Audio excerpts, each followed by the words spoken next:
I think we're live. So, hello everybody. My name is Derek Miller and I work for Natural Spaces Domes.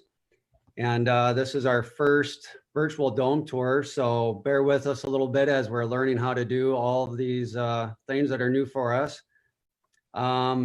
This is not really a good substitution for being in a dome. It's completely different once you have the opportunity to get inside of a dome. But under the conditions with the pandemic and everything, we're trying to do what we can to get you guys at least some kind of an idea of what domes have to offer. I'm probably going to turn over most of the discussion to Dennis. He's been working working with domes for 48 years now. And Dennis and Tessa Hill are co-owners of Natural Spaces Domes. And yeah, great people, and they have a lot of good information. So hopefully you guys enjoy. I'll hand it over to you, Dennis. Hi there, I'm Dennis Johnson, co-owner of Natural Spaces Domes. We started actually I started in 1971 with my late wife and formed a company called Big Outdoors People. And today we operate worldwide. This is my wife.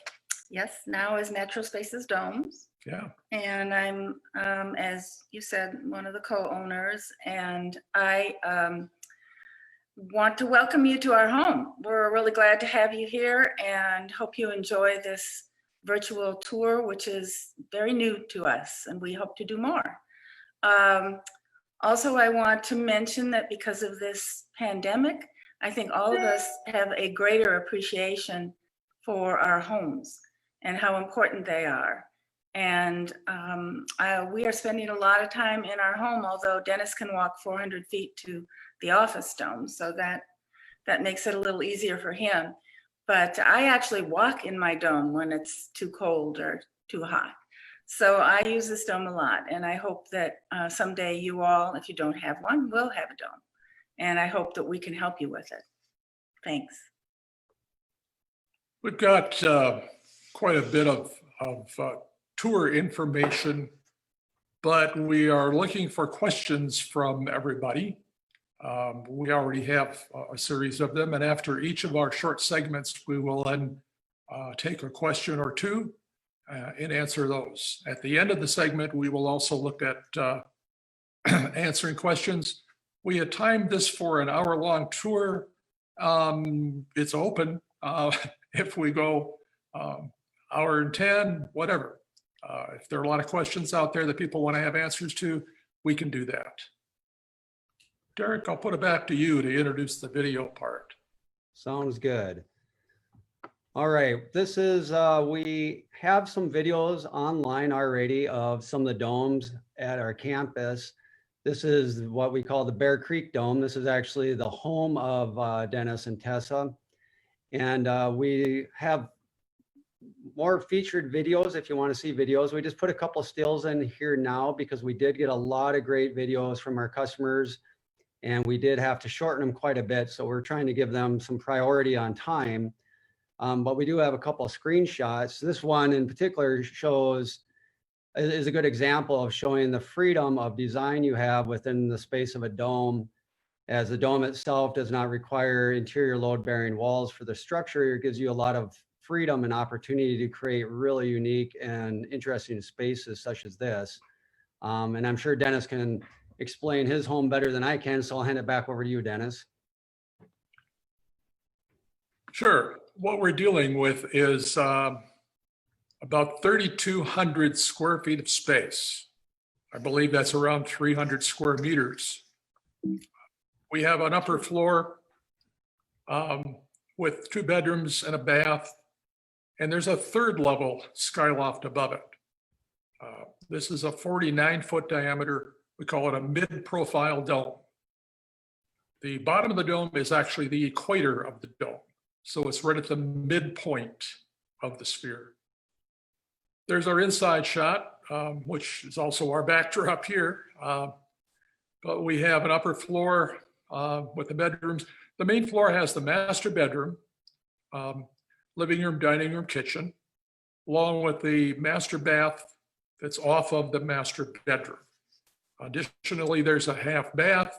We put the stairway to the dome outside of the structure. So there's an extension, a 2-story extension that goes out. This is a concrete slab on grade. And we have a radiant floor heating system installed. So there's a lot of tough stuff that we did here in 2007, 2006, 2007, when we were building it. We got married in here. Tessa and I got married in here. It worked out very well. We had 125 people inside the dome sitting down up along this balcony, looking down and on the main floor. So yes, it's a large dome, but it's a very comfortable dome. And that's a part of what we try to do. And it's a healthy dome. It's a healthy dome for sure. These are interior panels that we normally do in our domes. They're spruce. We do not put any stain on them. We do not put any sealer on them. We're trying to eliminate both interior and the use of chemicals on the inside. The floor is stained with a non-toxic stain that we mixed up from iron oxide and something else was English oak stain. Yep. So Non-toxic. non-toxic stuff. So there's no carpeting. The floors upstairs you see are actually locally sourced wood. They're not oak floors. It's actually white pine floors from trees that had to be removed from a new freeway interchange that was being built. That's all part of what our design philosophy is, to try to use materials that have the least impact and to try to use the least amount of materials. And we'll talk about that during this conversation. Derek, you want to take this back and explain? Sure. Well, you guys can probably see, we just have a few more domes that we just have a couple of photos of that are also on the campus. The forest dome at the top, that's actually the one that I'm using as a virtual background as we're working virtually now to maintain as much safety as possible. We also have an office dome and a guest dome. So I'll just kind of toggle through those and let you speak a little on each one if you'd like, Dennis. Sure. This we call the Forest Dome. This was originally built in 1975. We moved in 1976 and did a major change to what you now see right here in 1983. So it's really like this design right here is 37 years old. Those are triple pane windows that we have. That's one of the features that we have, double, triple. We've actually got inside this forest dome in the bathroom, there's 4 pane windows, quad pane windows. And those were done in 1983. The insulation levels that we have, these are 15-inch thick walls. The Bear Creek Dome that I'm in is the new technology that we're using, which is 18-inch thick walls. And we're using fiberglass insulation. We use Knauf Ecos insulation.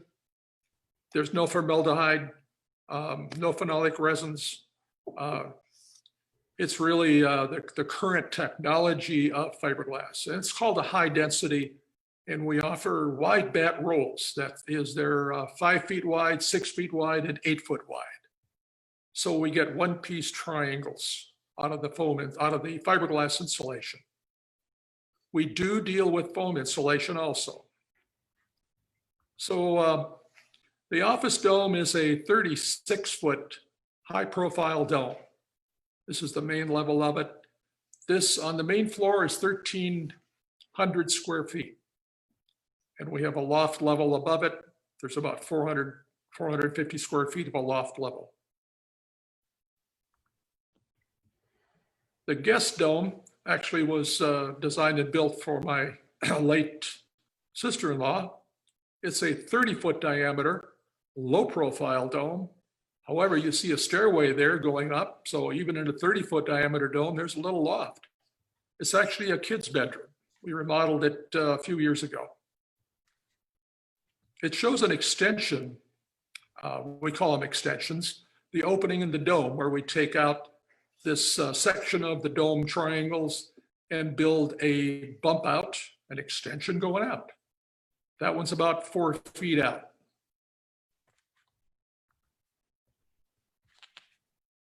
On the property here also, we have a large acreage here that we have. The dome that I'm in, if you look closely on the right-hand side of your screen, that's Bear Creek Dome. That little dome that you see there, that's the 49-foot dome with the view cupola on top. So between our office dome and Bear Creek Dome, we have our new mini dome. It's a 29-foot diameter dome that we sliced vertically along the strut lines. So inside on the main floor, there's 400 square feet. On the upper floor, there's about 125 square feet. There's a bedroom up above that's got 8-foot ceilings. So we're trying to compare this and show you that, yes, it's a tiny house with a total of a little over 500 square feet, but it's not cramped. Inside, there's a dining area that's set up with 6 chairs. You could easily fit 8 or 10 people around that large dining room table. The stairway going up is not a ladder. It's a conventional type stair that you're walking up to go upstairs. Kitchen has full-size appliances. The living room would have a sofa bed that you could pull out. There is a dome that was going to be on our tour, our live tour this year that was canceled. And it's down in Nebraska, and it has a complete lower level on this, from a mimic of the main floor. So it's another 400 square feet. So it's totaling about 1,300, over 1,300 square feet. But it worked out very nice. The main bedroom is downstairs. The upstairs loft, David turned into a office space and a little sitting area up there. So there's a lot of things you can do.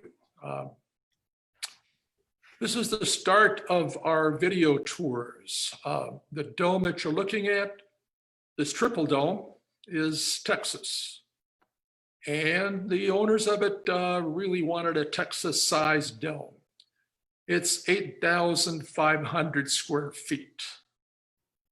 It's currently for sale. So if you're thinking about a large dome, got a large family, never know. It's for sale right now, and the price is $1,500,000.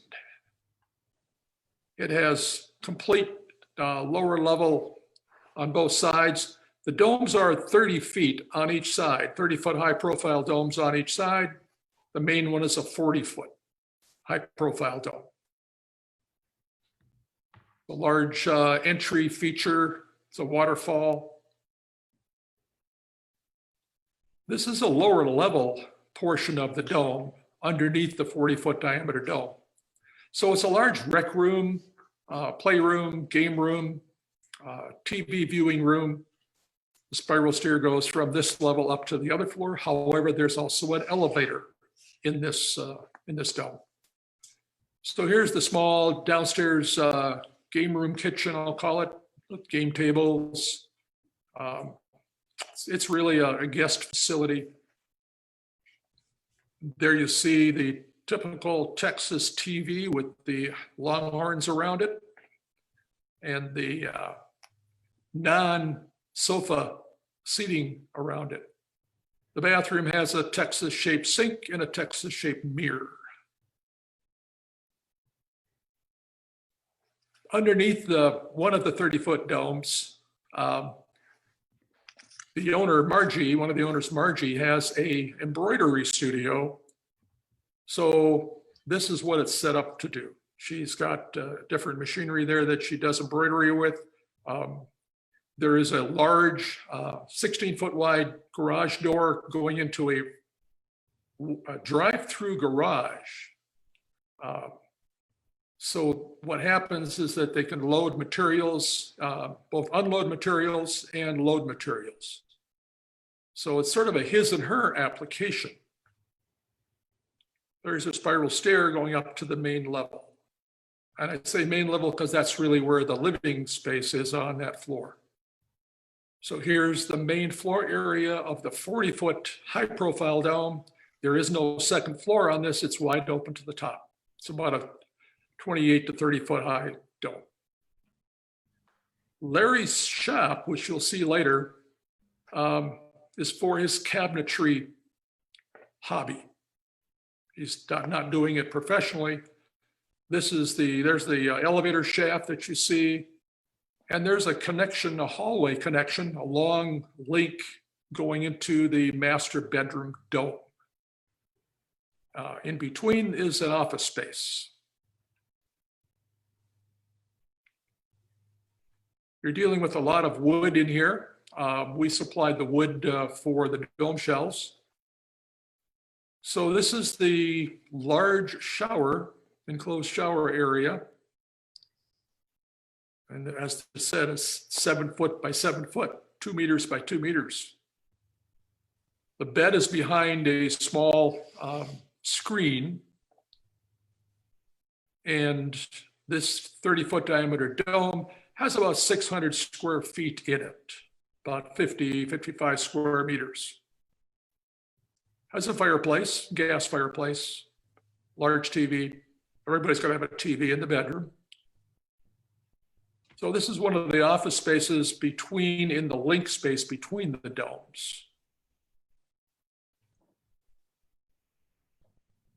Again, part of this master bath suite. It's all custom cabinetry that Larry did in his shop. Beautiful wood. You're dealing with this island counter that, again, in the middle of that was really nicely done. This is the downstairs area, the guest suite. I shouldn't say downstairs. This is the main floor area of the guest bedroom. So opposite that other wing. They added some exterior, it's the caretaker's apartment, and storage and parking areas. This is part of the caretaker's quarters, which is a separate building. So it's got complete facilities.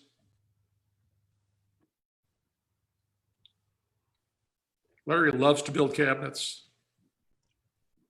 So here you see the outside, and it is a 40-foot high-profile dome on top of a riser wall, which then has, I believe, their 10-foot high walls on the lower level. It comes with, I believe, either 5 or 6 acres of land. So we've decided we're going to leave something up on the screen here. We're going to switch back to Derek, and we're going to take a question in between each of our segments of the dome. So go ahead, Derek. Okay, we actually got a lot of questions that have come in so far, which is good. So I'll try to sprinkle a couple in between each video here. One question actually, which is nearby from Fridley, is the guest house a kit that you can buy? Which guest house? I'm assuming the one on the Natural Resources campus. Yeah. Yeah, we offer prefabricated dome shell kits. So to say that that's a kit made for just that one particular dome plan, we basically are doing custom plans for almost every dome we do. We have a 30-foot dome. We have domes from actually about 16 feet in diameter. We're doing a couple of 18-foot domes right now.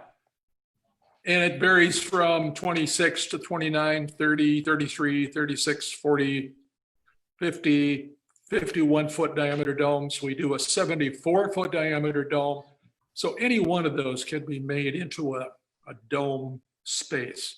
But if you see a plan that you like or want to make alterations to it, and we have over 225 plans, I think, online, plus hundreds more, we can tailor it, we can alter it to suit what you want. Okay, and I'll ask, Hopefully we will be able to visit the guest dome. So somebody nearby, certainly at some point in time, they'll be open. sure. Yeah, that will be nice when that's the case. I'll ask one more question from you. This one's actually from Lithuania. Do I need to insert additional timber inside the triangles? So would it connect with other triangles to support the timber? Do you use 2x6 timber? Question mark. We have 2x8 select structural southern yellow pine lumber that we use as our main strut material. Each of the lines of the triangles are made with this 2x8, and our metal connection hardware system is attached to that 2x8.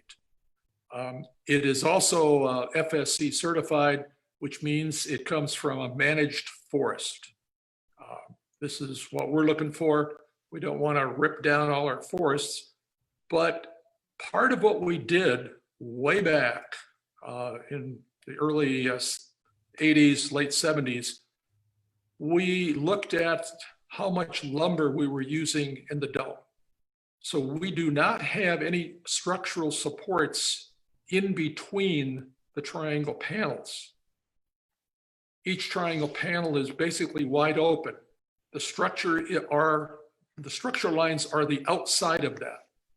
To get the thickness that we want, we hang a 2x4 down from the outside 2x8 lumber. And we make it, in the case of the dome you're looking at in back of Derek, the virtual dome that he's in, that's a 15-inch wall. The one that I'm in here, this is 18-inch thick. The R factor, which is a resistance factor to the wall structure, includes the insulation. That gets involved too, but an R64, R70, that's the range that we're in. Timber-wise, we are using significantly less lumber. And we can do that by using a 3/4 inch thick, a 19 millimeter thick exterior panel, which is a structural plywood that we use on the outside. Okay, well, let's jump into another video here, and then I'll have a couple more questions. We're getting quite a few, so we'll try to answer as many as we can. And I know Dennis and I are willing to stay on a little later to get more questions answered. So this next dome is actually another dome that's fairly close to the campus in Minnesota from Cambridge. So I'll let you go ahead and start on that one, Dennis. This is a 36-foot high profile dome. You're looking at an extension that comes out that's really, it shows you 2 stories. The reality is it's 3 stories. There's a lower level in here that on the back side of the house has windows that are 4 feet off the floor. So it's tucked into the hillside, and this lot fronts on a river. The dome has a cupola up on top with a floor. So the customer's video is going to take you through the tour, the garage and workshop. It's a large garage, 2-stall garage with a workshop behind it, is attached to the house with an entry link. We do a lot of that. We also do dome garages. In this case, this was a suburban neighborhood, and they wanted this to look a little more like it fits into a suburban neighborhood. That's why the conventionality of that extension was done and the garage was put on. The patio door to the outside deck in the back. There's the hallway going inside.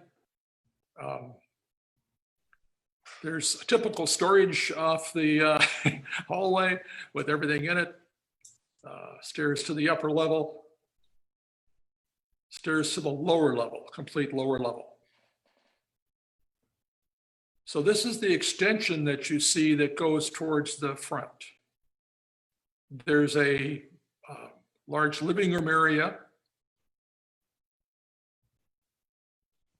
The interior wood here has been stained light white with a non-toxic wood stain. There's a sunroom, we call it, at the end as an extension off the dome. Here's the kitchen. This is open to the dining room, living room. Upstairs loft is an open loft. Originally, the original owners, Jake and Ann, built this, and that was their master bedroom upstairs. You'll see later in the video that it's been changed to a different use. We can do window groupings. Windows can be put in any triangle, any array of groupings that you want to do. These are facing the river, which is to the north. There you can see outside somewhat, that's edge of a large river, large backyard area. It really is a nice, comfortable space inside.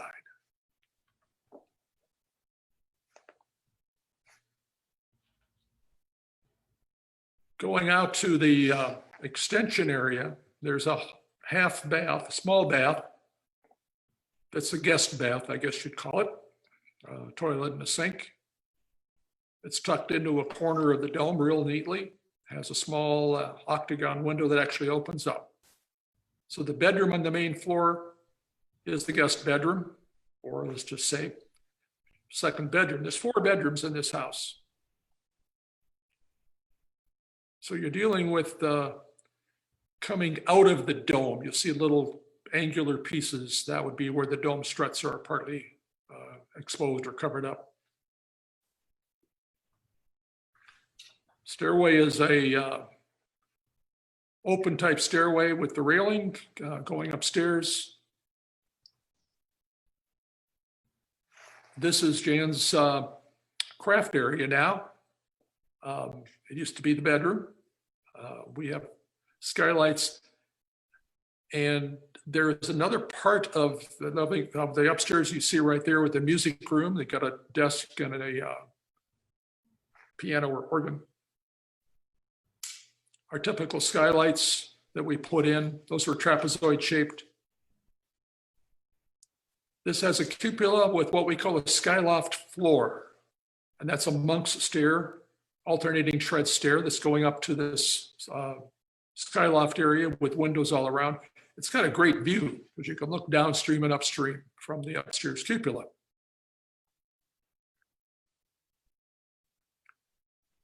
There's a bathroom over that main floor bedroom in that extension that faces the street.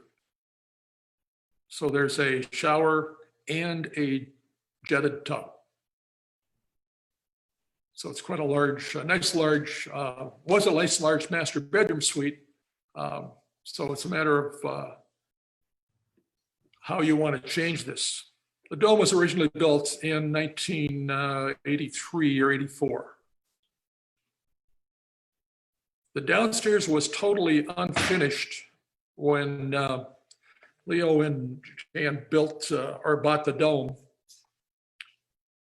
So we did a major remodel. They had someone do it. We didn't do the work on it, but we designed the downstairs as a kind of separate living area, guest area, apartment, if you want to call it that. But it's also a neat little area under the stairs here that you're viewing. It's the kids' little play area, little window in there.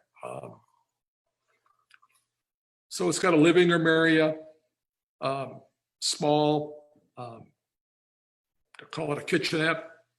There's the kids' area again there. Fireplace down here, plus a dining table, card plate, playing table, and a complete bedroom, full-size bedroom off under the sunroom upstairs.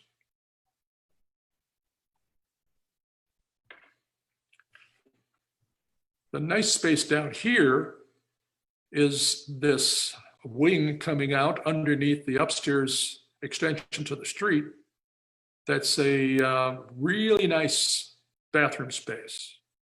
Double sinks. It's got a nice large shower, a sauna, and a large jetted tub. Worked very well for what they wanted. It's their downstairs spa.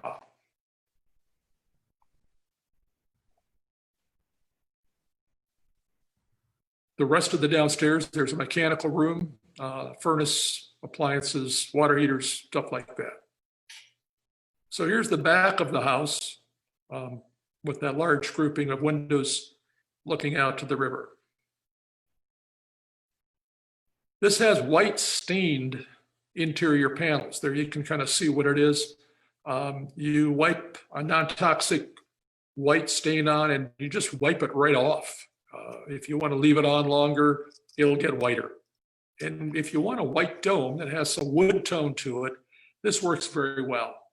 If you're looking for a white interior, we don't suggest sheetrock, and we can talk about it later, but we're looking at doing 3/4 inch plywood as an interior panel, and that gets painted white or off-white, whatever color you wanted to do. So you want to go to another question there, Derek, or two? Yeah, in fact, you just answered the question I was about to ask you regarding the materials for the interior of the dome. Let me bring up a couple that have been coming up that my wife has been nice enough to write down for me. With spray and foam today, can you get by with a thinner wall and get the same R value? That was from Facebook, question from Facebook. Yeah, we do domes with spray foam insulation.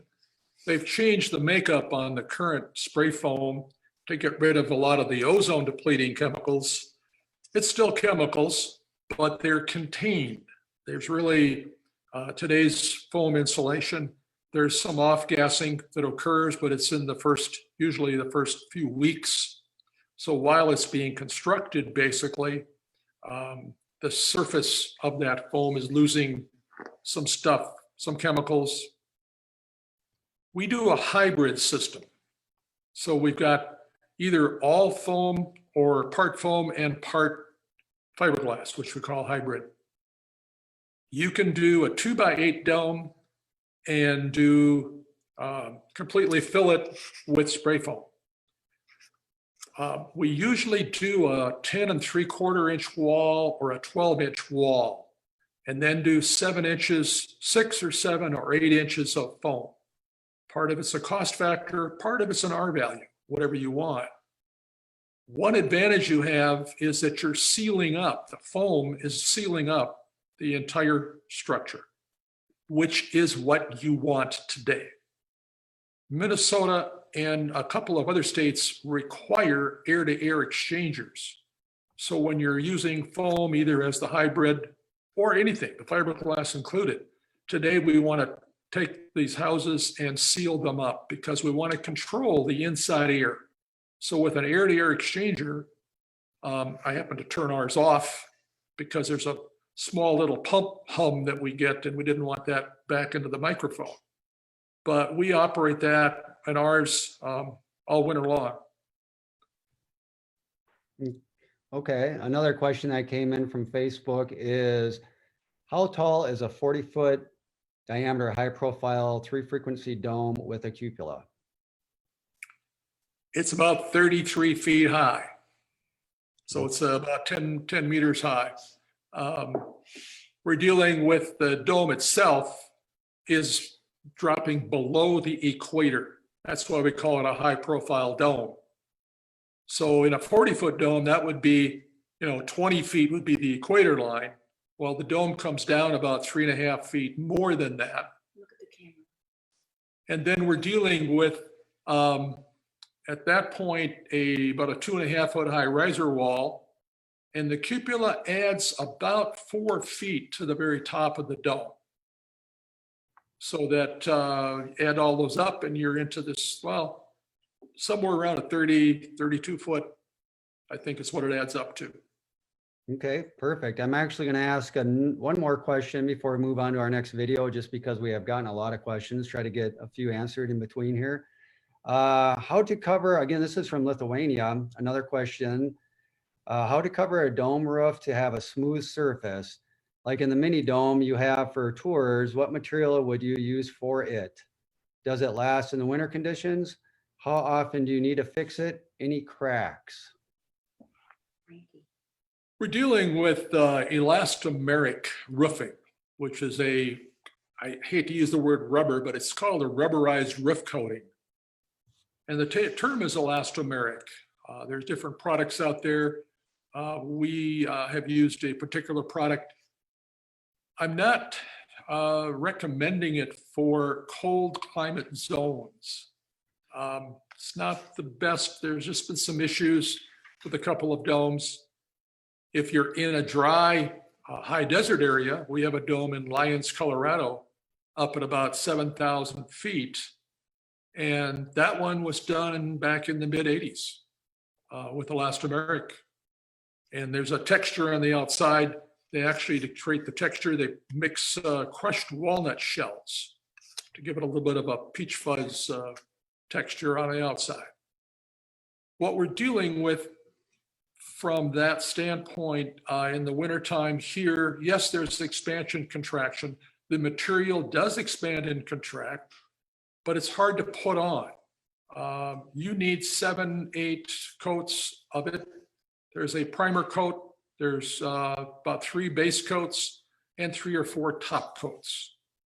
They're all thinly done, so you're not getting runny lines. It's a thick paint consistency, and it can be sprayed on. So it can be done, but it can be done very fast with your spray it on, but you need to have that dry. So if you're in a rainy climate zone, it's been hard to get enough consecutive days that are dry and not too humid to get this applied correctly. I think that's primarily its main problem, is the application. It works well with our plywood because we can put a primer coat on the plywood. The joints between are sealed up with a thicker coating of elastomeric. It's called a butter grade. And that's going to be troweled on in the joints. And then you coat that over with the base coats and the top coats. You can do any color you want.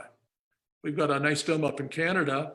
That one was done professionally, very well, and it's still working very well. But it's a forest green. It's kind of a light colored forest green, so it blends into the environment. So you can match a color with the elastomeric. Okay. Well, let's go ahead and get one more video in here. And let's see who's next. On our next dome tour, we have Carol and Larry from Amboy, Illinois. 46 diameter, as you can see, and a 36 diameter low profile garage. And I noticed when, again, if you'd like to see more on these videos with the customer's permission, we will post them later, because the customers, their videos aren't only quite a bit longer than what you're seeing here. These are real abbreviated, trying to get a lot of them on here, but they also talk about a lot of the features in detail that they chose to do on their dome. And I know one that intrigued me is they have a large garage door in this dome. So we'll get to that. But here we go, Dennis. Sure. This is a lower level that you see. It's poured concrete. There's a walkout. So there's a door over there to the right with those walls holding the hillside back right here. So the dome itself is a 46-foot diameter dome with about 1,600 square feet of space, about 150 square meters. That's replicated downstairs. There's an upstairs loft area. That's connected to a 36-foot diameter low profile dome, but the low profile dome is the garage, and that's got a 5-foot high riser wall. There's one of the exit windows in the upper bedroom, extensions off the kitchen. He also has a large solar panel array. That's what you're seeing. It's hard to see that exactly. Here's the garage, which he's using for his building. This is under construction, so he's got a lot of construction equipment around. And you'll see on the inside, he's definitely not complete. This was just filmed here within the last 2 weeks. There is a stairway that goes down and connects to the house with a fire door in between, which is required. So now this is the entrance directly off the garage coming into the house. Couple skylights in the ceiling. There's a bedroom on the main floor. This is the kitchen over to the left. There'll be cabinets all around and a peninsula. There's a door between the kitchen and the dining room that goes up, that will go out to a deck on the outside.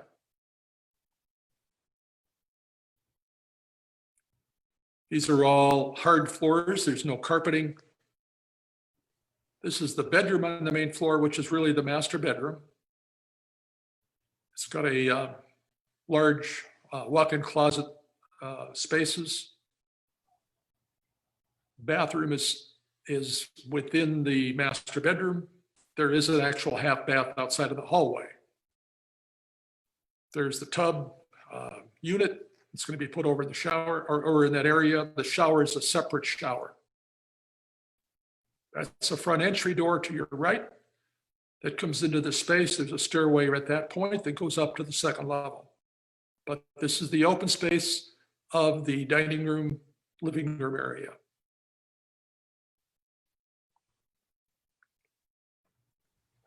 Upstairs has an open space overlooking the living room, dining room. It's sort of an extra sleeping area. The grouping of skylights has 9 triangle skylights modeled after our Bear Creek Dome here, along with windows in the riser wall.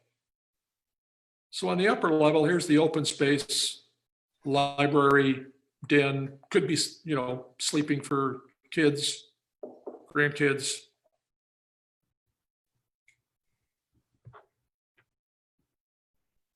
There's a bathroom that connects the, well, there's the stairway. I'll go back to that one. This is the bedroom. That's a closed bedroom area that has a storage, the typical closet in the bedroom. This goes into the bathroom area. So the bathroom's accessible from 2 directions. So from the bedroom, you walk into it, or as you walk through, as they're doing, this goes back into what I'll call the library area. That one's got a tub shower.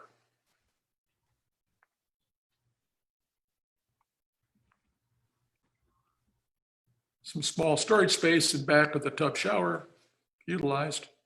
So this one has a real stairway going up to the skyloft.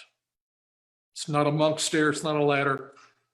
And you can do that in a 40-foot high profile dome. It fits very nicely.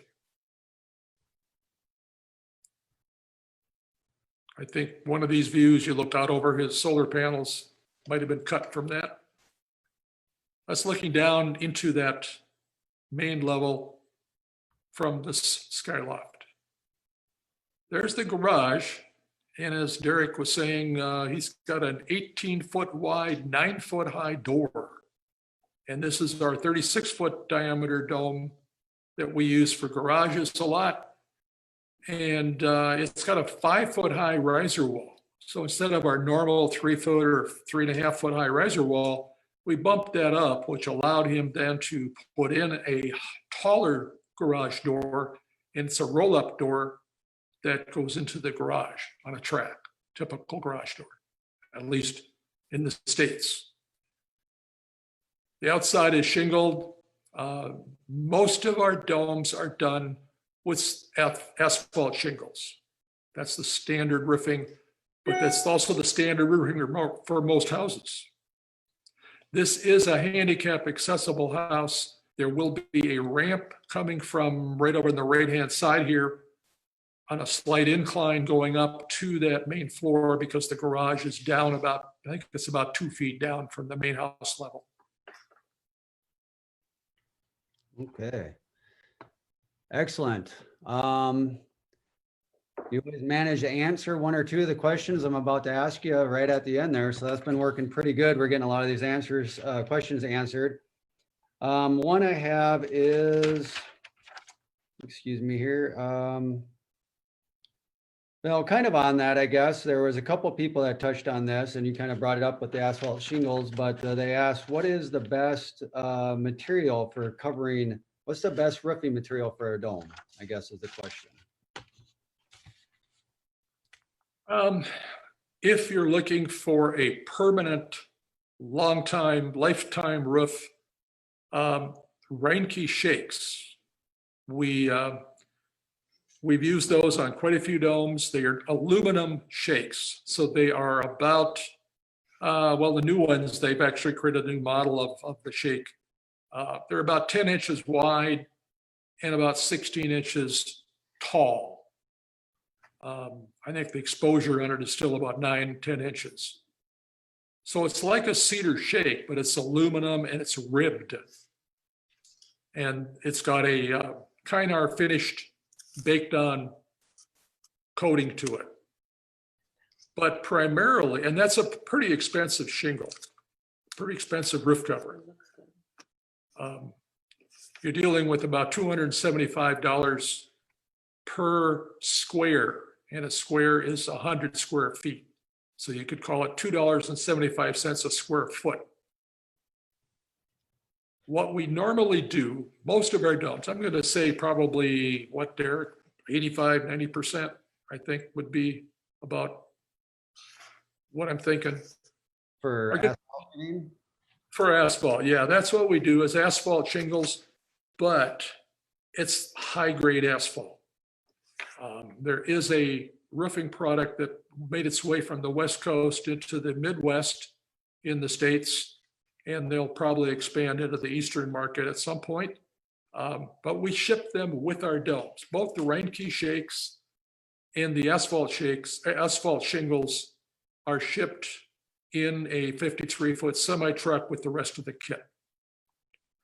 So the asphalt shingles that we use currently, and almost exclusively, it's all we really want to sell, they're called Malarkey Legacy. That's the model number of the Malarkey. Malarkey's a brand out of Oregon. They have a new distribution plant down in Oklahoma to service the Midwest. But it's a very pliable shingle. You can take this and almost roll it around and it's going to not crack and break. It's a modified asphalt. They call it an SBS, modified asphalt shingle. That one runs $145 per square or $1.45 a square foot. That has been excellent. It's got a class 4 hail rating, and we've actually had a hailstorm go through down south of us where a couple of the domes in that area got new roofs because of the hailstorm. But the one with the Malarkey shingles, when the adjuster came out to look at it, there were a couple of little dents in it, like it was bouncing off. And that's what we figure happened. It's got almost a rubber feel to it. So okay, that's what we recommend, really. The asphalt shingles are going to be standard. There's quite a color range that you can do with them. So okay. How about, I got a question here. Since we spoke on the roof, I guess this is for the foundation. Just a little bit wondering about the all-weather wood foundation, if there's any issues, and can block or cement walls be put on the same rock base as an all-weather wood foundation to improve water removal? sure, the answer to the last part of the question is no. If you've got block or concrete, you need a footing, and that footing is concrete. It needs that, and it needs the steel to strengthen the concrete, steel rebar to strengthen the concrete. So if you're doing a concrete basement, you can't use P-rock.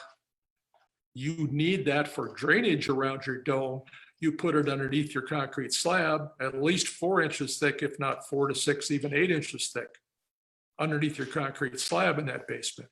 And you put it outside of your footing, but you don't put it underneath your footing. We've got an all-weather wood foundation system that we've done since 1975. The first one that we did, or I think it's almost the first one we did, I think, was the Forest Dome. That was 1975. There's no issues that we've had on that foundation. There's no rotting taking place. It's basically dead wood. The preservative that's used is CCA treatment. We continue to use that. But what you're dealing with is you're sealing up the inside. You're putting a face on it. You're putting an air barrier, moisture barrier, and then you're putting sheetrock on the inside or wood paneling. On the outside, there's a covering underground that's called bituthane. So that's an asphalt-based material.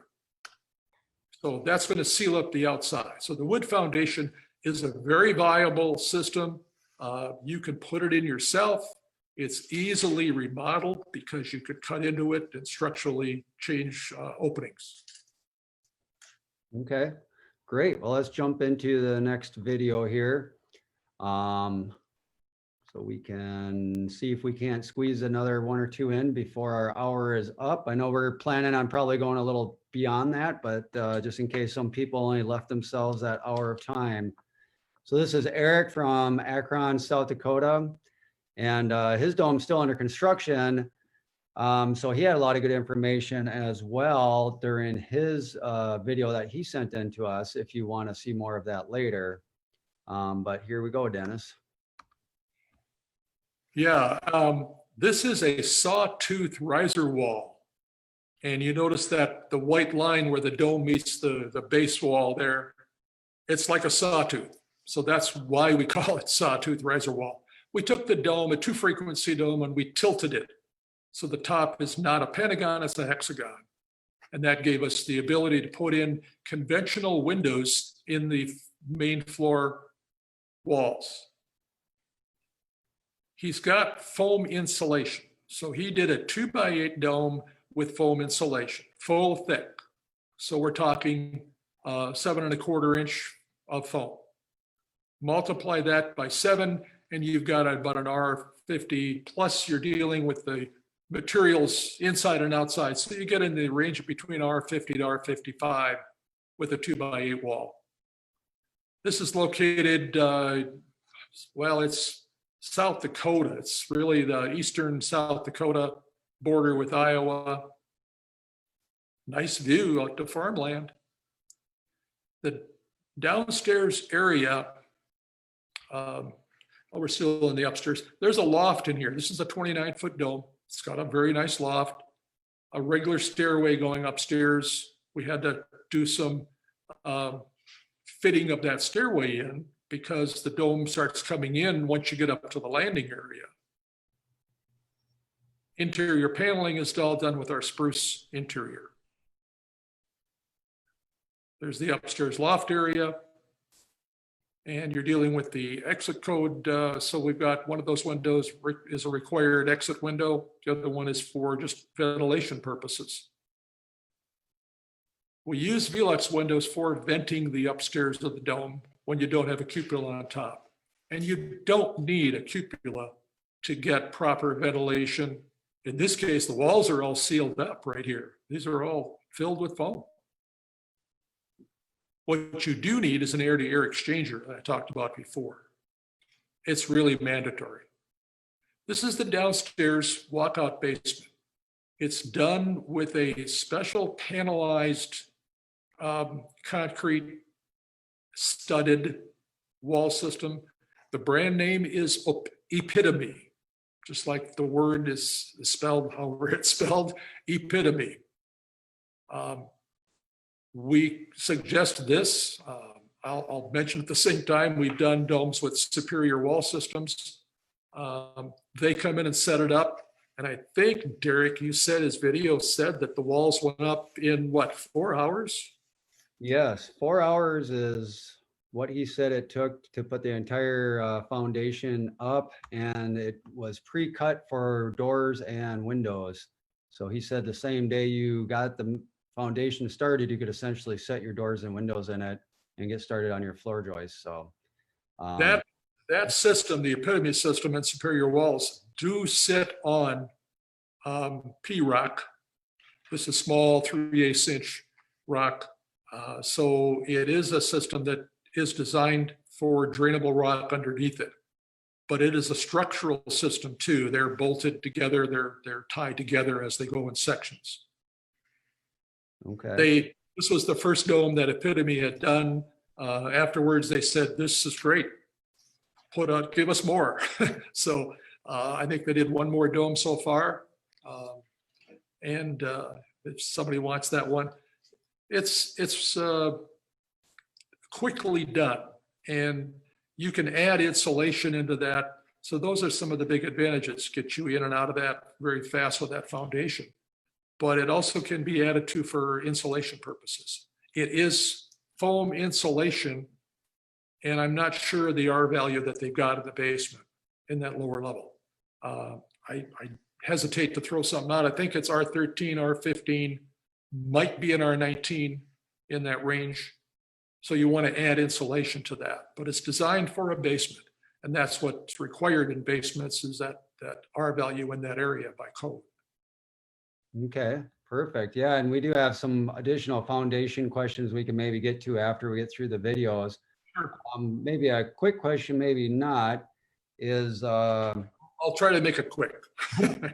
somebody from Facebook asked if we offer kits for sheds or separate garages, something besides just dome homes. Yes, we do. We have dome garages in all sizes, from the 26-foot that was used down in Rochester to store his 2 prized Corvettes, to a large 45-foot diameter dome that had 4 collector cars and 2 long box trucks for the 6 vehicles that fit inside of the 45-foot diameter dome. Smaller domes we've done for kits. We're doing 2 18-foot diameter domes right now for state park cabins. You'll hear more about that on our website as they go up. So yeah, foundations for those, it's a matter of what you want to put it on. Usually for a small storage shed or garages, it's basically a 4-inch, or sometimes garages, we do 5-inch concrete slab. You can do pier footings. The dome that's on our blog in Iowa that's going up is on helical piers that stick up above the ground about 2 to 3 feet. Perfect, perfect. Okay. Let's get back to the videos here and see who's next. We have Diane and Larry from Montrose, Colorado, with their 46-foot diameter mid-profile dome. And should I just jump into the video right away, Dennis, or did you have something you wanted to maybe talk about before that? No, you can go right into the video. Perfect. Nice view there. Yeah, they're southwest of Denver. Rather high altitude, as the whole valley there is we got 4 or 5 domes in that section of southwest Denver. They finished their dome not too long ago. 46-foot dome has quite a bit of space on the main floor. Again, you're talking the dome, basic dome, has 1,600 square feet. You can see the large kitchen area with a big peninsula island, dining room area with, that was probably 8 or 10 chairs, the living room space. And they did 3 triangle windows for their main view windows with a large hexagon above it. And we took out the struts that we can do that and fit in 1 large pentagon above. There's an open space upstairs for sitting, library, desk area.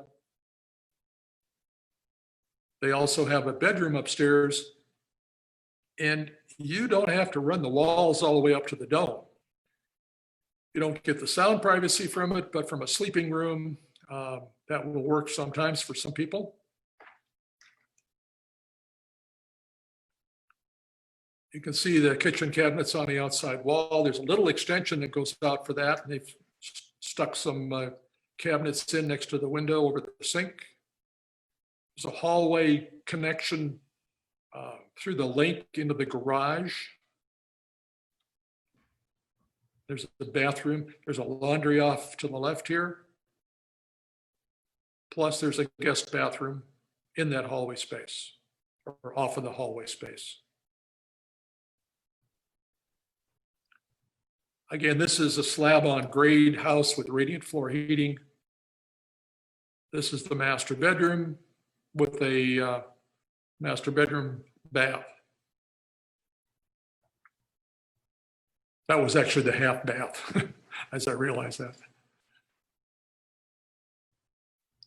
When we're designing this, I'm always looking at where the doors are, where the windows are, how do you fit furniture into those rooms?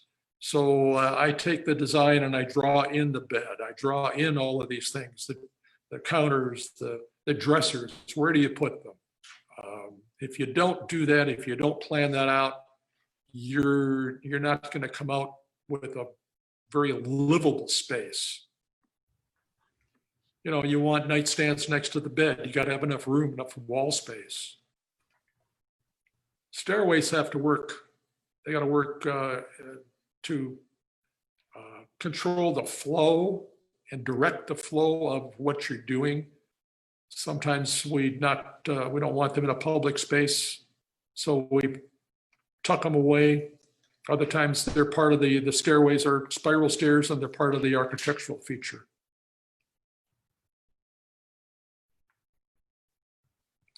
We try to plan out for exercise equipment. Might be something that more people are going to be doing. If you plan a house with how do you live in a house for a long period of time during a pandemic, you need some space for doing things.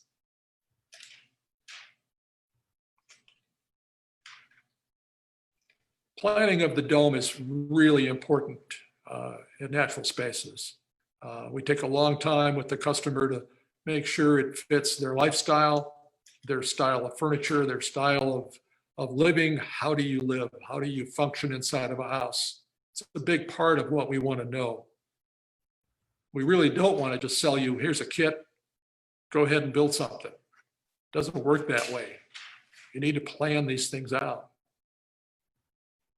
Again, you're looking at the interior paneling that we do, the spruce interior panels.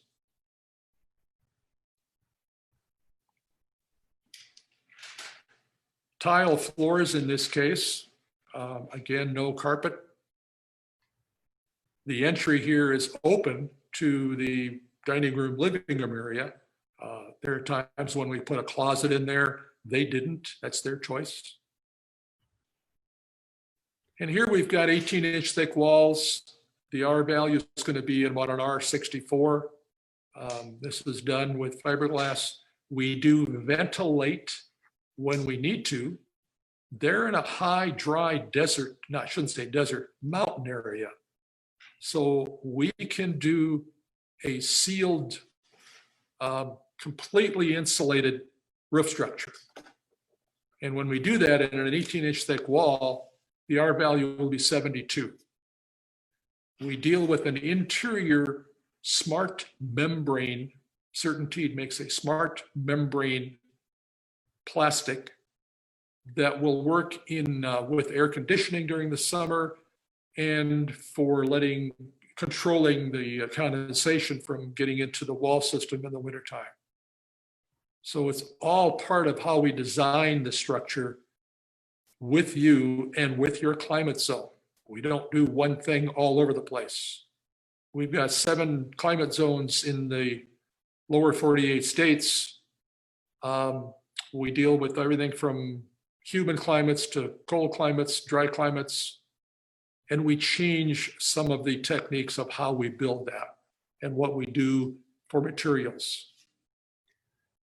How about, Dennis, I was gonna run this by you and see what you thought. We have a couple of videos left. We're a little past 12:12 at this point. I think we should play the last 2 videos and then spend however long anybody wants to tune in to answering some questions.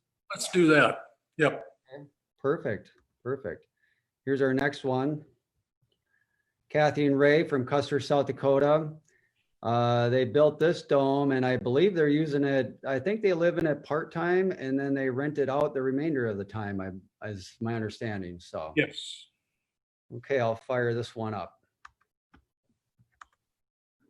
The structure that's attached to the dome is a SIPS panel construction. Basically, it's foam between two layers of chipboard, wafer board. And that's it. You have foam panels. So it's highly insulated on that garage structure. The dome, however, is an 18-inch structure using fiberglass. This is in Custer, South Dakota. Like Derek mentioned, it is a rental property for them, an Airbnb. And they just completed it. In fact, you're probably seeing some things in here that are still not quite done yet. They have a view to one of the low mountain ranges in Custer. I'm not sure they're bordering the Custer State Park, but if they aren't, they're a block from it. They're really close to the edge of Custer State Park. They offer horse facilities. There's riding trails around. They've got a large pasture area if you had horses. Interesting upper level, has some curved walls. Behind that is the bathroom and the closet area. The walls are 7-8 feet high. There's a bedroom upstairs and a bedroom on the main floor. There's a bathroom on the main floor and a bathroom upstairs. They're not quite done yet with some of it, but certainly very interesting spaces. And that's what Kathy was really after. She was concerned about some of the design things. And we said, well, look at them while you're building. If you don't like it, move the walls. Domes don't need walls for support. We had to support the main floor. We had to support the second floor from the main floor, but that's it. They do have a skyloft that's got a trap door system because she was concerned about hot air rising and going up and out through the cupola. There's a 4-foot wide overhang all the way around the dome. Part of that is an architectural feature. And I'll mention this, that there's an architect, very well-known architect in Southern California, Harry Gessner. And we've got a couple of designs of his that we'd love to see built, but he really utilized that overhang as part of an architectural feature to soften up the dome a little bit, but also to give you some covered space. And in this case, they've got snow and rain, and it'll shed that away from the wall area. This is Reinke shakes. That's what you're looking at. They come in, I think, about 8-9 different colors. The material on the outside is actually flagstone rock. And then on the SIPS panel garage and the entryway, you see standing seam metal roofing. So this is, you can't use the word fireproof. You still got some wood doors, but basically it's very fire resistant. It's not going to catch fire from burning embers from a forest fire. Part of your fire control is the vegetation that you have around the dome. And when you've got pine trees around, and this is an area that does have pine trees, you get a lot of flying material, flying ash. So you want a fireproof dome, we design it that way. You don't want ventilation in your wall because you don't want the embers going in. So there's a lot of things that we customize, again, for your climate zone, your site situation. Here's the cupola. We built a little taller window so you can sit up there and look out. Cool. Well, this is our last video, and this is actually a rental as well in Eden Prairie, Minnesota. Sharon and Simon's double dome, 244-foot diameters. And this one is actually a video that we're getting off of YouTube. And so we can maybe just let this one play and talk about it a little bit after, if that sounds good. Sure. Okay, let's do that.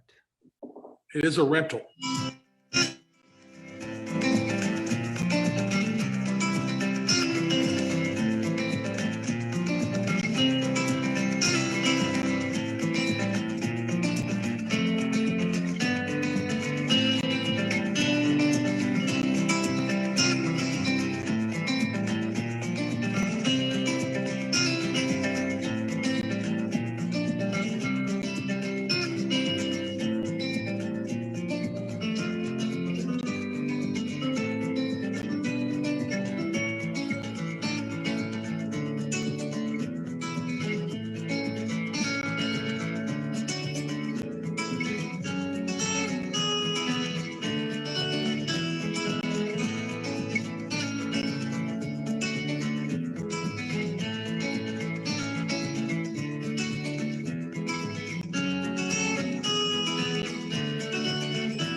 Okay.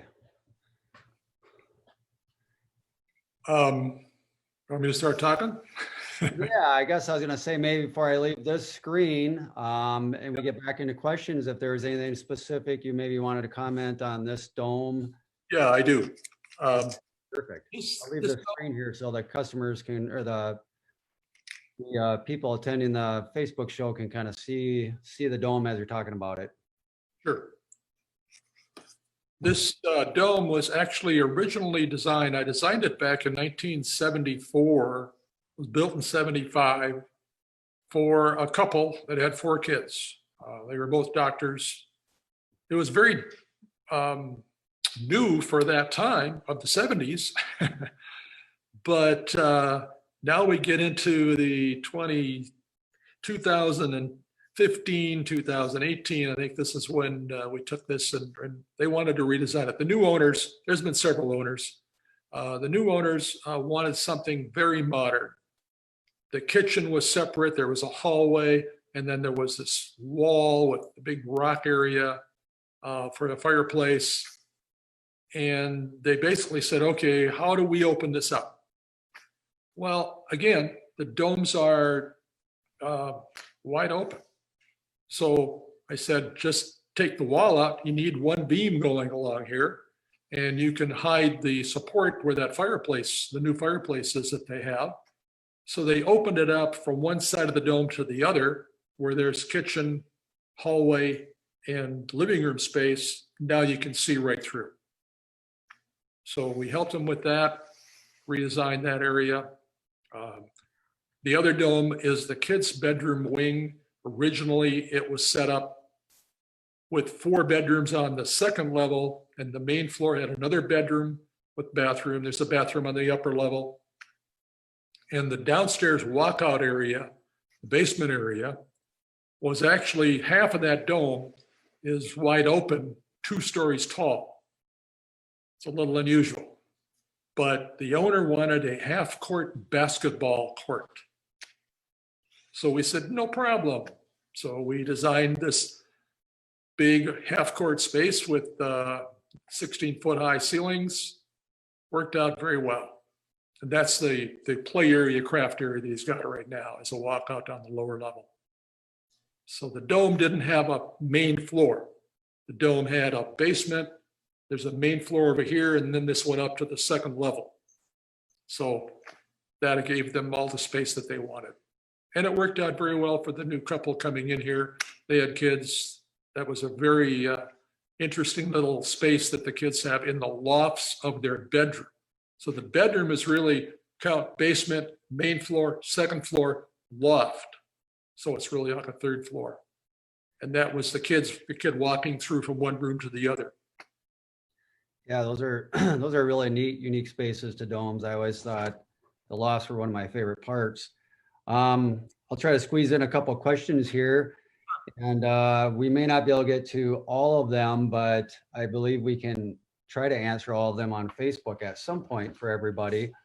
Another question that might kind of connect a couple together is, well, actually, let me jump to this one.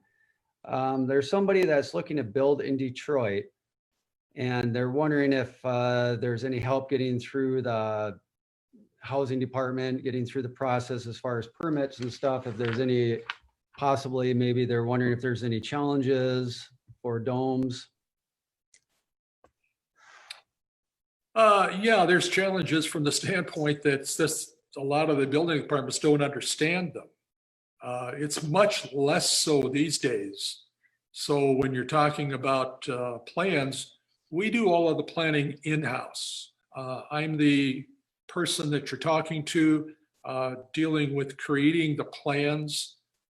We do CAD drafting. I don't, but I have a CAD drafter, and we provide complete set of construction drawings. But the first part of that is designing it to suit what you want to do, how you want to do it.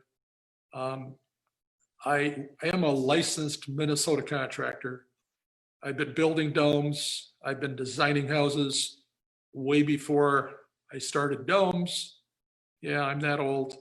We're dealing with building departments that are really, if you're in the city, they're actually easier, a big city, because they tell you, here's what we want. We want this and this and this and this. And we come in, we provide those materials, those sheets of drawings that they want. And we have a registered structural engineer. He and his associates are licensed in all 50 states. So not every plan requires a licensed architect or engineer to stamp all those plans, but some cities want to do that.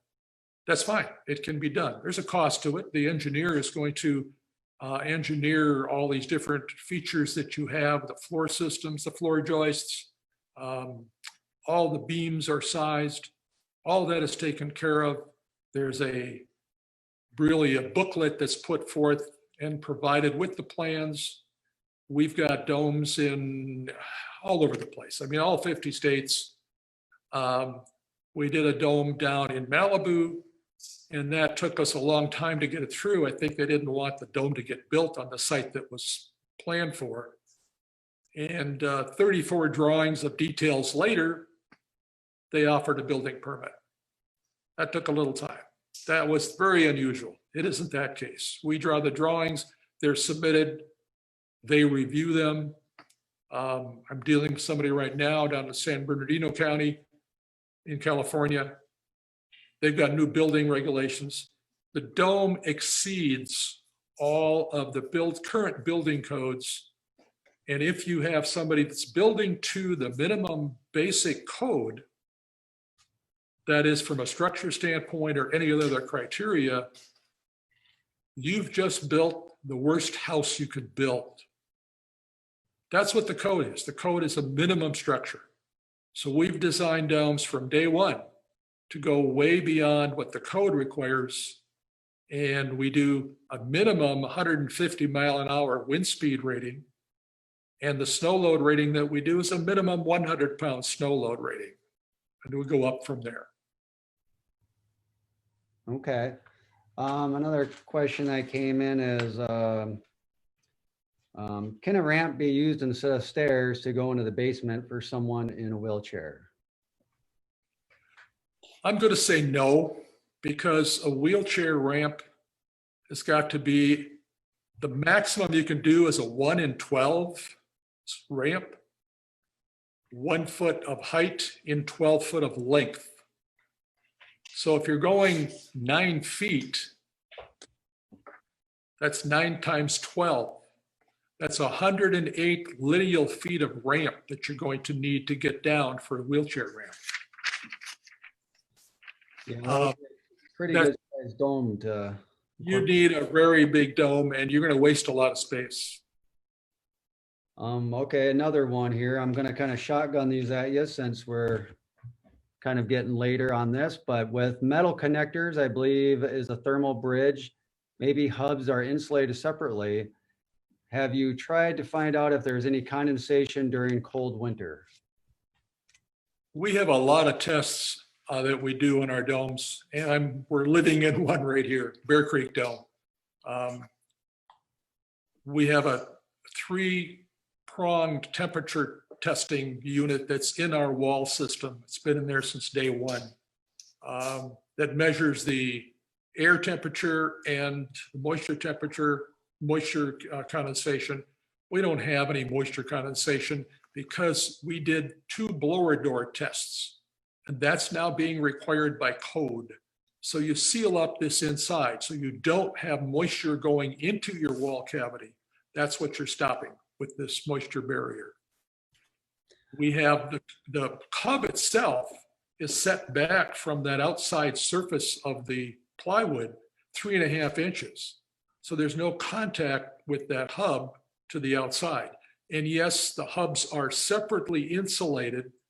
If you're in a cold climate zone, we're going to say to you, spray foam right around the hub, fill that area right around where the sleeve openings are. The only way to do that is with a small can of, well, brand name, Great Stuff or whatever you have around that hub, but you don't fill that 3.5 inch space between the hub and the outside.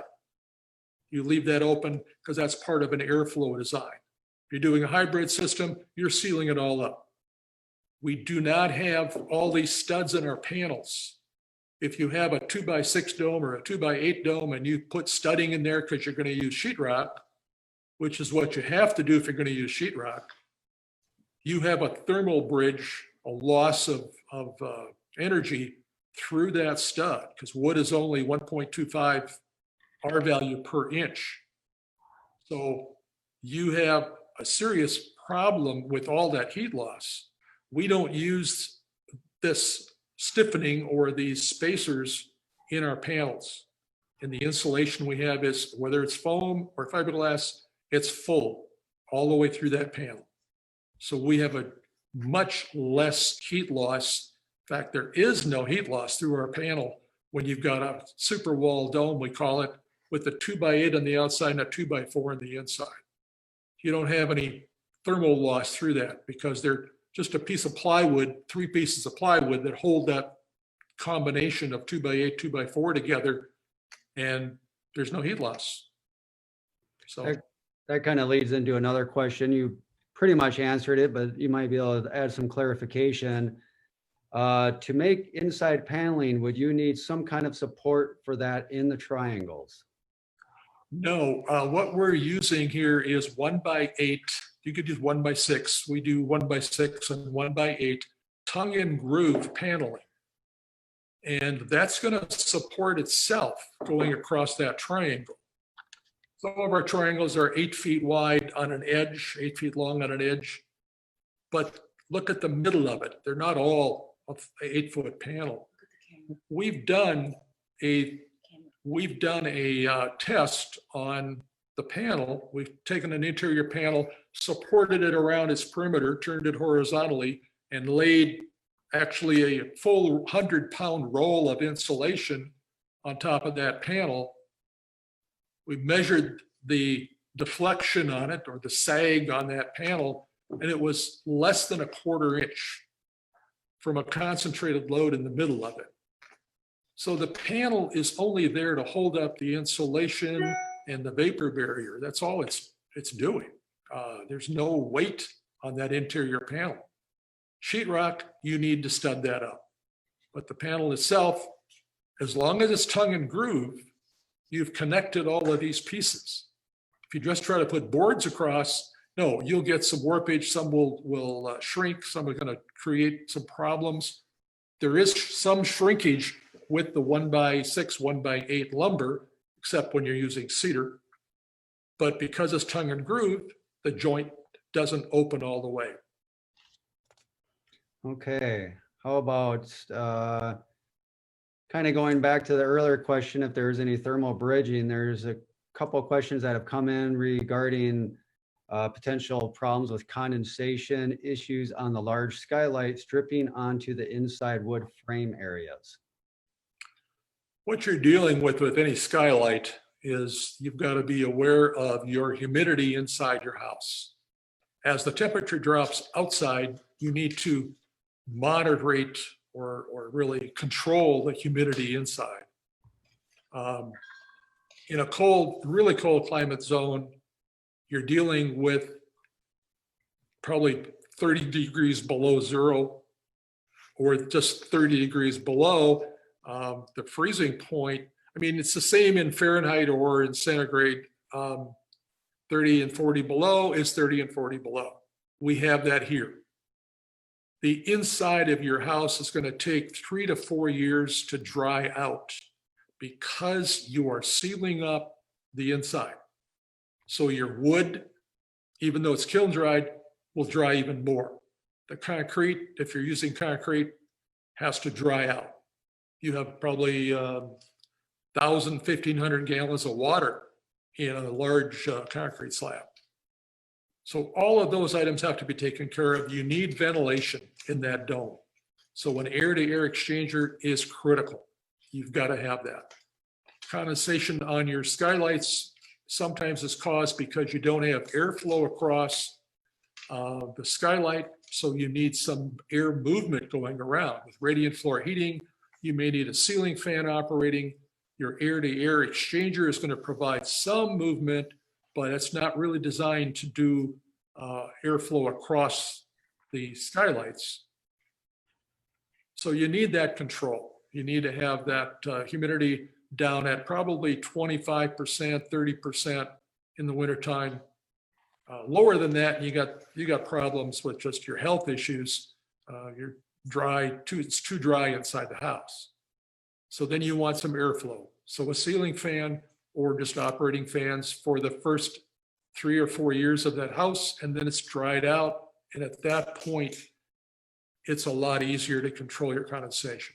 If you think you want moisture levels of 40, 50, 60% because you think it's more comfortable, you have some serious problems when you get that much moisture in a cold climate zone, in a moist cold climate zone. Okay, we also had another question, it's a little specific, but do we have people who can remodel a 1986 dome in Grand Rapids, Minnesota? New skylights, window sills, cupola, sitting room, and eventually a roof. What's the question? I guess basically, do we offer, do we have people available that can help remodel domes specifically? Well, they're looking at one right now with Derek. Yeah, yeah, We we do. I say we, I wasn't involved, but Derek and Dick and Daryl, we did up on the Lake Superior. There was a dome on the edge of that lake, and it needed a major remodel. It was a rental property, and it suffered from maintenance, lack of maintenance. So the new owners had us come up there and put in all these new windows, new skylights. They were doing the floor, taking the old carpet out, changing a lot of the design of it. So we worked with them on that, and we sent our crew up there to do what I'll call the specialized components, which is really installing skylights properly. And in that case, we took out some of the structure of the dome that had gotten leakage from a bad roofing situation and created some serious structural issues. We took out a large section of the dome. Nothing happens when you take out a section of a dome because you've got 150, 250 struts. They're all holding it together. You take out 5 struts and you can leave it open. Nothing's going to move. The dome is really a strong structure for remodeling. So changing it, yes, we have another contractor that we work with who's licensed contractor in Minnesota and Wisconsin. We have other people that we know of in different areas that have contracted domes if you're not looking to do it yourself. If you're doing it yourself, we offer consultation services. So you pay for our time to draw up some plans, to look at remodeling situations, and to advise you as to what you can do, what you can't do. That's all part of what we have for services. And we have, I'll say, limited on-site, installation things. We do offer people that can go out, myself, Derek, Dick, can go out to a site. We've got a project maybe coming up, interesting project in California. And we've got some friends out there. Tess and I have friends out there. So I wouldn't be a bad one that I would venture out to deal with in California. And as somebody said, if you got a dome in Hawaii, just plan it for a winter dome erection. You'll have a lot of volunteers to go out to Hawaii. Yes, absolutely. Absolutely. No, we didn't do it last time. We had 3 domes that were built a year ago in Hawaii, and none of us got to go out there. So I don't know. I know. That went out well. All right, I got another one. Speaking of domes in different places, are there natural spaces domes in Norway? How are they performing? Yes, there's a dome north of the Arctic Circle where Boda is. It's B-O-D-O, but they say Boda. It's on an island.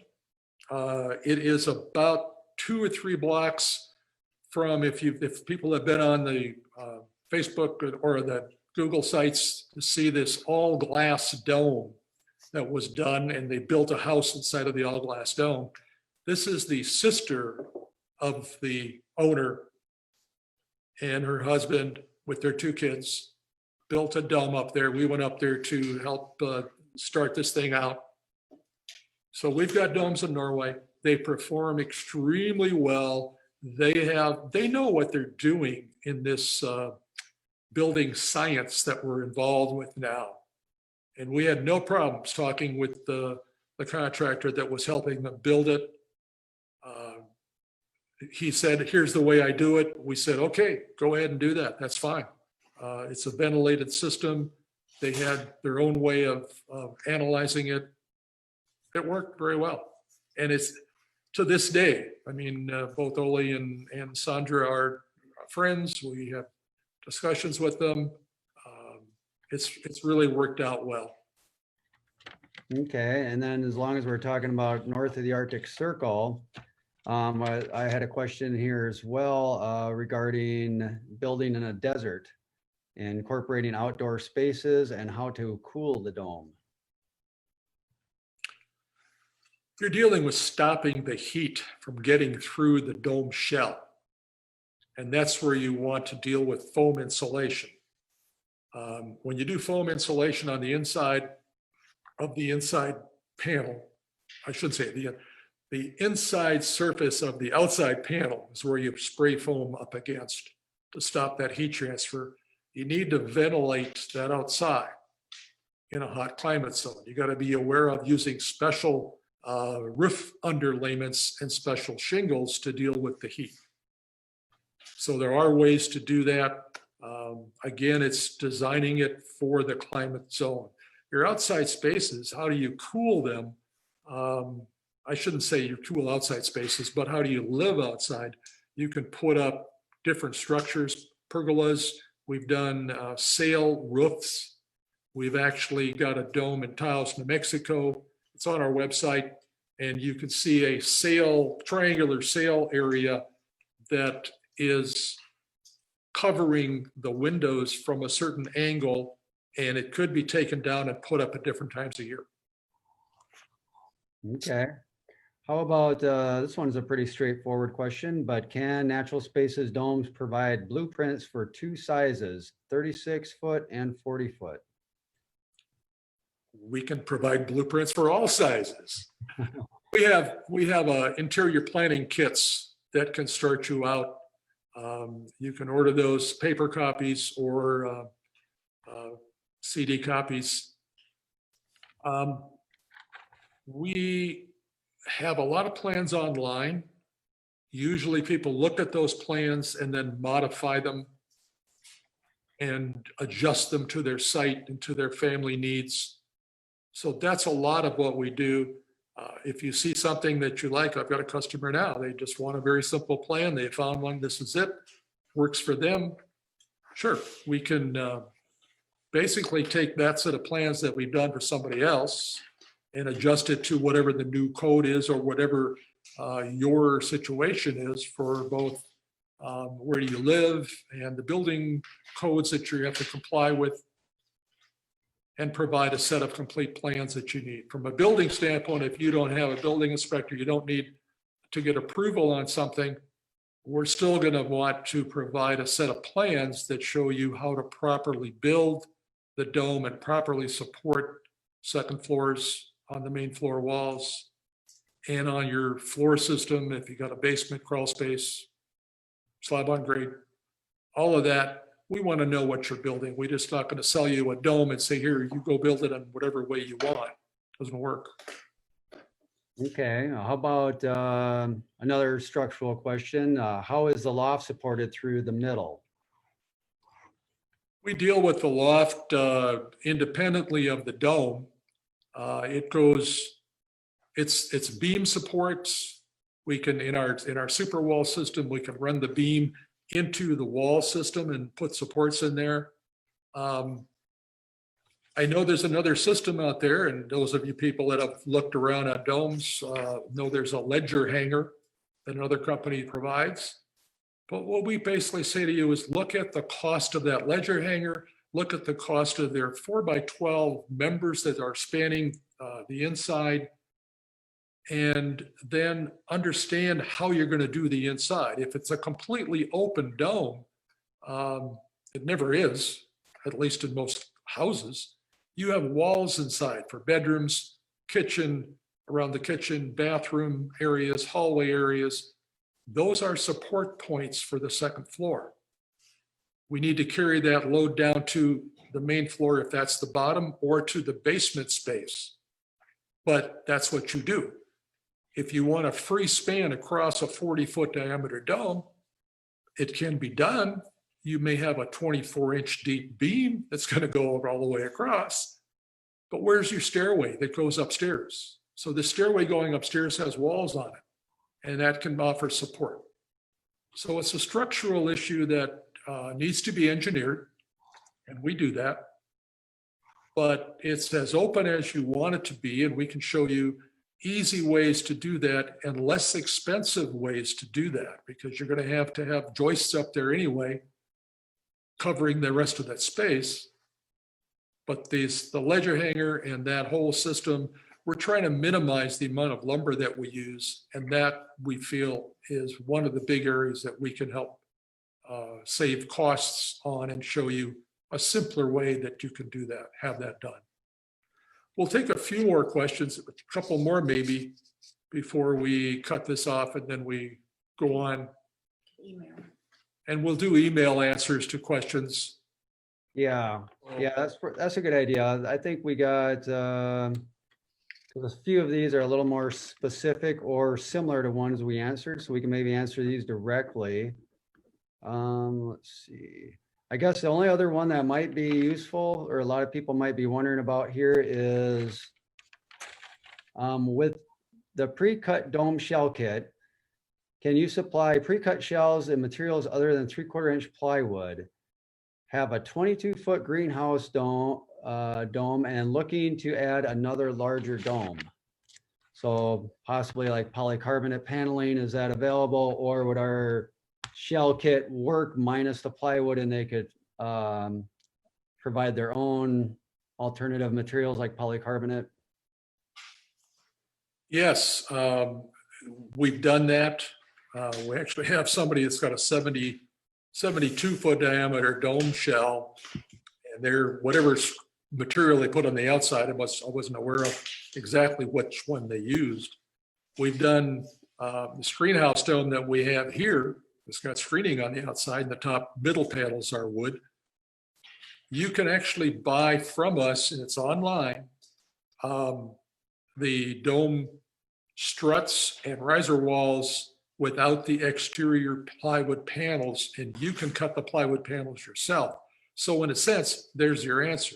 Yes, we can supply that, and then it's the polycarbonate material, whether it's double wall, triple wall. There's a variety of products out there from a greenhouse standpoint that can be done. What you have to be aware of is how big is that triangle and how wide is your polycarbonate material. In the case of our screen porch, we did a 3-frequency 25-foot diameter dome because our screening was 60 inches wide. So that's what you have to look at. How wide is that material? Because you got a joint line in there. So it's a structure issue from the standpoint of snow load. We have a dome up in Canada right now, and that's what the customer is looking at, is doing a screen house with polycarbonate on it. And he's got an engineer there, and they'll figure out the weight of that snow load that he's got being supported by the polycarbonate. It'll probably need a couple of braces on the top couple rows of triangles. Sure.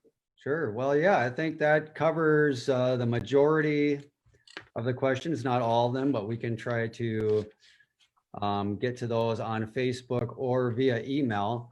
And feel free to, if you saw a dome video again that you were interested in and we kind of flew through it, there are longer versions from the customer of the video available along with their commentary. Or you could always email us questions if they come up later at nsd@naturalspacesdomes.com. If you had some questions that you think about later and you'd like to get an answer to, definitely feel free to email us. And our website also has a lot of information. So there's a lot of additional photos as well of the interior of domes. There's some videos of Bear Creek Dome and the mini domes. So there's a few more videos if you felt like you wanted to see more of that kind of stuff. We also have an older dome tour from back in the early 90s, I believe. So it's a little dated, but you still gives you a good idea of what the insides look like and the spaces. So thank you very much for, jumping in here and kind of getting through our very first attempt at this, and any feedback would be welcomed. How did we do? Is there something you feel we missed or we spent too much time or too little time on? We'd like the feedback because we are going to probably do this again.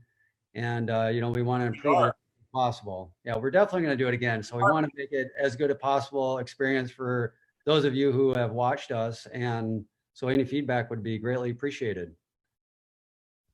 One of the things I want to mention is that, we're planning on doing this again, and not just next year or something, very soon. We've got a lot of good video stuff that we have from our customers. We've got a lot of domes going up, and we're going to have more from our standpoint of how a dome goes together. We're going to put those up online. I think what we've learned from this pandemic is that we can communicate visually now easier. It's more comfortable. You got Google, you got Zoom, you got all these different ways to do that, and it works, and it's really a good way to do it. One of the things before we close, I do want to say that part of our crew here was also involved in with Derek to get the techniques of this down. Dan Leiden and Michelle Kriz are two of our crew, and they worked some long hours to help us figure out how to do this correctly. It's been a learning experience. We hope you've enjoyed it. We'd like you to be in our domes, whether that's going to be this year, I hope. We've got the one planned for the first Saturday in October. And at this point, long range plan, I would say that's probably a good bet that that's going to happen. There are domes around here. And what we try to do now is show you several domes with video that are far away. We have done that on the last several dome tours where we've opened up domes, Chicago, Florida, Colorado. So that's what we're looking at, is to kind of broaden this out a little bit, and there may be a dome in your area.